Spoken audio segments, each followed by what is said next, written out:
नमस्कार विद्यार्थी मित्रांनो. तर माझ्या YouTube चॅनलमध्ये मी तुमचं सहर्ष स्वागत करीत आहे. तर तुमच्यासाठी एका महत्त्वपूर्ण विषयावरती व्हिडिओ घेऊन आलो आहे. तो म्हणजे जी-एम-सी नागपूरमध्ये 680 पदाकरिताची क्लास 4 ची पोस्ट आहे 680 पदाकरिता ग्रुप डीची.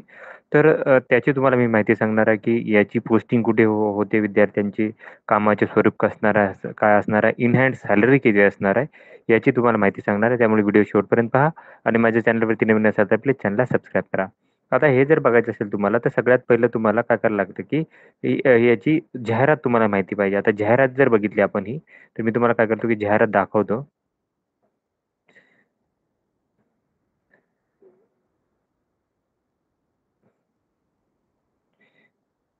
इथे आहे जाहिरात ही. तर जाहिरात जर बघितली आपण, तर ही ग्रुप डीची होती. तर याचं वेतन श्रेणी, पहिलं वेतन श्रेणीबद्दल बोलूया. एस-1 ची वेतन श्रेणी म्हणजे 15,000 ते 46,000 सॉरी 47,600 अशी हे असणार आहे. याच्यामध्ये तुमच्याकडे डी-ए वगैरे आणि इतर भत्ते असतील. आता हे 15,600 बेसिक पे असतो. तर याचे इन हँड सॅलरी किती असते याची तुम्हाला माहिती देईन. तर बघा, इन हँड सॅलरी जर सांगायची झाली तुम्हाला दाखवतो मी. तर वेतन श्रेणीबद्दल बोलायचं झालं तर तुम्हाला एस-1 ची श्रेणी आहे. तर एस-1 ला पगार किती भेटतो? तर एस-1 ला 15,000 ते 47,600 वेतन श्रेणी आहे. मूळ वेतन 15,000 असते. त्याच्यामध्ये 46% महागाई भत्ता दिला जातो. त्याच्यानुसार हे होते 6,900 एवढे ॲड होतात. त्याच्यानंतर घरभाडे तुम्हाला 18% भेटतं बेसिकच्या किंवा ₹3,600. तर याच्यापैकी 3,600 जास्त होतात, तर ₹3,600 तुम्हाला भेटतात. त्याच्यानंतर स्थानिक पूरक भत्ता जो असतो तो ₹90 भेटतो. वाहतूक भत्ता ₹1,000 पर्यंत भेटतं आणि त्याच्यानंतरनं जर बघाल तर काय करतो, की कायम प्रवास भत्ता जो आहे तो वनरक्षकाप्रमाणे तुम्हाला ₹1,500 भेटते. असे तुम्हाला इन हँड जवळपास काय होतील, की 28,000 ते 30,000 पर्यंत. त्याच्यामध्ये काय होतं, की काही-काही वेळेस काय होतं चेंजेस होतात आणि तुम्हाला 28,000 ते 30,000 परत भेटतात. त्याच्यानंतर मेडिकल फॅसिलिटी तुम्हाला गव्हर्नमेंटच्या सगळ्या भेटून जातील. मेडिकल फॅसिलिटी असतात. त्याच्यानंतरनं तुम्हाला इन्शुरन्सेस असतात तुमचे काढून दिलेले. तर नॉर्मली काय होतं, की तुम्हाला मेडिकलमध्ये आता तुम्ही विचार करा, की नॉर्मली आपल्याकडे काय होतं, की मेडिकलचा खर्च म्हणजे तुम्हाला औषध, त्याच्यानंतर डॉक्टरचे खर्च, हे सगळे खर्च तुम्हाला इथून भेटतात. म्हणजे ऑलरेडी त्याच्यातून तुम्ही ते फ्रीमध्ये हे करता.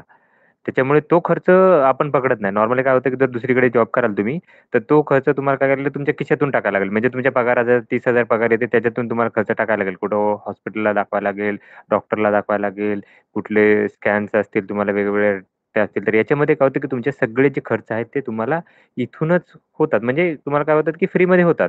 त्यामुळे तुम्हाला याची टेन्शन घेणार नाही. त्याच्यानंतर ना नॉर्मली तुम्ही जर बघाल, तर आणि याच्यामध्ये परत तुमच्या मुलाच्या शिक्षणाचा खर्च जो असतो तोही काय केलं, की त्याच्यामध्ये दिलेला राहतो. मुलाच्या शिक्षणाच्यासाठीही काही पैसे काय केलं, की त्यांनी दिले जातात. तर हा तुमचा जो आहे तो 28,000 ते 30,000 म्हणजे 28,090 दिलेला आहे. पण हा काय होतो, की जास्त होतो. ॲक्चुअली हा जवळपास 30,000 वगैरे इन हँड भेटतो. बाकीचे कट वगैरे करून तुम्हाला वेगळे राहतात. तुम्हाला कट वगैरे करतात ते आणि सगळी इन हँड सॅलरी तुमची काय राहते, की तुमची 28,900 एवढी राहते. आता याच्यामध्ये तुम्ही जर बघाल तर पी-एफ वगैरे तुमचा वेगळा कटून जाईल. पी-एफ वगैरे आमची काय कळलं, की तुमचा वेगळा कटेल आणि तुम्हाला एवढी सॅलरी इन हँड भेटणार आहे याची. दुसरी गोष्ट तुम्हाला काम काय राहू शकते याच्यामध्ये. ही जी पदभरती होणार आहे, ती तुम्हाला 680 पदाकरिता होणार आहे. आता कामाचं स्वरूप सांगतो. आता जी-एम-सीमध्ये जर बघा, तर त्याच्यामध्ये टोटल 6 ठिकाणी आय थिंक सो मला चेक करायला लागेल किती ठिकाणी आहे तर. तर त्याच्यामध्ये जे मेन जी-एम-सी आहे नागपूरमध्ये, तिथे तुम्हाला होईल. त्याच्यानंतर शासकीय वैद्यकीय, दंत आणि आयुर्वेदिक महाविद्यालय आणि त्याच्यानंतर संलग्नित रुग्णालय इथं तुमचं काम असणार आहे. तर त्याच्यामध्ये कोणकोणते येतात ते सांगेल तुम्हाला. तर हे इथं दिलेलं आहे जी-एम-सी, त्याच्यानंतर जी-एम-सी-एच, त्याच्यानंतर आय-जी-एम-सी, इंदिरा गांधी आहे ते, आय-जी-एम-सी-एच, त्याच्यानंतर हे जे आहे आर-एच-टी-सी असेल त्याच्यानंतर हे कोणते-कोणते तेही सांगेल तुम्हाला.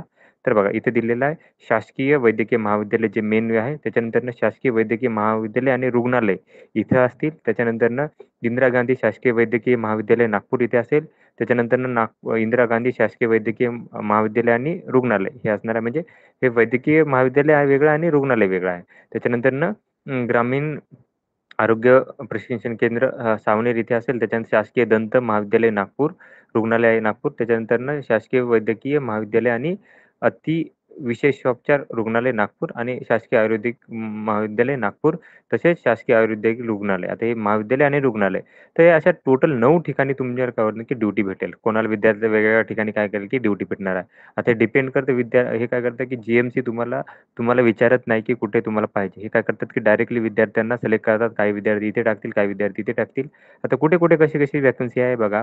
तर टोटल जर बघितलं तर हे जे आहे ते शासकीय महाविद्यालय जे आहे नागपूरचं, जी-एम-सी नागपूर आहे तिथे 66 पदांकरिता कॅटेगरीनुसार ही यादी आहे. त्याच्यानुसार काय केलं की तुम्हाला 66 विद्यार्थ्यांना इथे दिलं जाईल.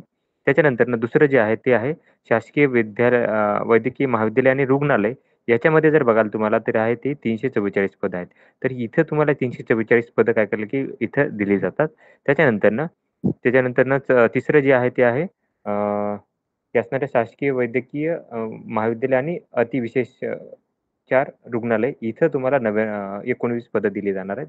तर 19 विद्यार्थ्यांना इथे नियुक्ती दिली जाते. त्याच्यानंतरनं 11 पदांना इथे नियुक्ती दिली जाईल ते आहे ग्रामीण आरोग्य प्रशिक्षण केंद्र सावनेर इथं दिलं जाईल. त्याच्यानंतरनं इथं इंदिरा गांधी शासकीय वैद्यकीय महाविद्यालय इथं 57 विद्यार्थ्यांना नियुक्ती दिली जाईल. त्याच्यानंतरनं इंदिरा गांधी शासकीय वैद्यकीय रुग्णालय आणि महाविद्यालय इथं 135 विद्यार्थ्यांना नियुक्ती दिली जाणार आहे. त्याच्यानंतरनं 22 पदं आहे शासकीय दंत महाविद्यालयाला आणि रुग्णालयाला. त्याच्यानंतरनं 3 पदं आहेत ती शासकीय आयुर्वेदिक रुग्णालयाला महाविद्यालयाला असतील. त्याच्यानंतर 23 पदं आहेत शासकीय आयुर्वेदिक रुग्णालयामध्ये असतील. त्याच्यानंतरनं हे अशी 680 पदांकरिता ही नियुक्ती दिली जाते वेगवेगळ्या ह्याच्यामध्ये. आता याचं काम काय असेल?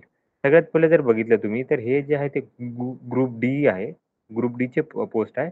तर याच्यामध्ये काय करतात, की याच्यामध्ये तुम्हाला म्हणजे असिस्ट करणे म्हणजे डॉक्टरला पण नाही, तुम्हाला जे बाकीचे कामं असतात म्हणजे कुठे फाईल नेऊन देणे, त्याच्यानंतरनं डॉक्युमेंटचे काही हे करणे, झेरॉक्स काढणे किंवा बाकीचे जे कामं असतात. आता नॉर्मली काय होतं, की डॉक्टरचे कामं वेगळे राहतात, त्याच्या नर्सेसचे कामं वेगळे राहतात आणि त्याच्यानंतर बाकीचे जे क्लरिकल कामं वेगळे राहतात. तर क्लरिकल सोडून जे बाकीची कामं राहतात, ते काय केलं, की यांना काय केलं, की विभागून दिले जातात. याच्यामध्ये कामं जे असतात ते विभागून दिले जातात. ते महाविद्यालय ठरवते, की त्यांना कोणतं-कोणतं काम द्यायचं आहे. त्यांचं काम असतं. पण एवढा लोड नसतो यांच्यामध्ये लक्षात घ्या. जसं की तुम्ही जर बघाल तर डॉक्टरला असा लोड असतो. तर इथं एवढा लोड नसतो कामाचा. त्यामुळे जास्त काही नाही. फक्त इथं जर असेल शासकीय महाविद्यालय नागपूर इथं जर आहे, तर इथं काय म्हणतात रुग्णांची ही जास्त असते, तर इथं तुम्हाला काम असू शकतं. पण तुमच्या शिफ्टच्या बाहेर काम नसतं. नॉर्मली तुमची शिफ्ट जी असते तेवढ्या शिफ्टच्या बाहेर तुम्हाला काम काही नसतं. त्यामुळे काही टेन्शन घ्यायची गरज नाही. एवढं काम स्पेसिफिक असं काही काम नसतं.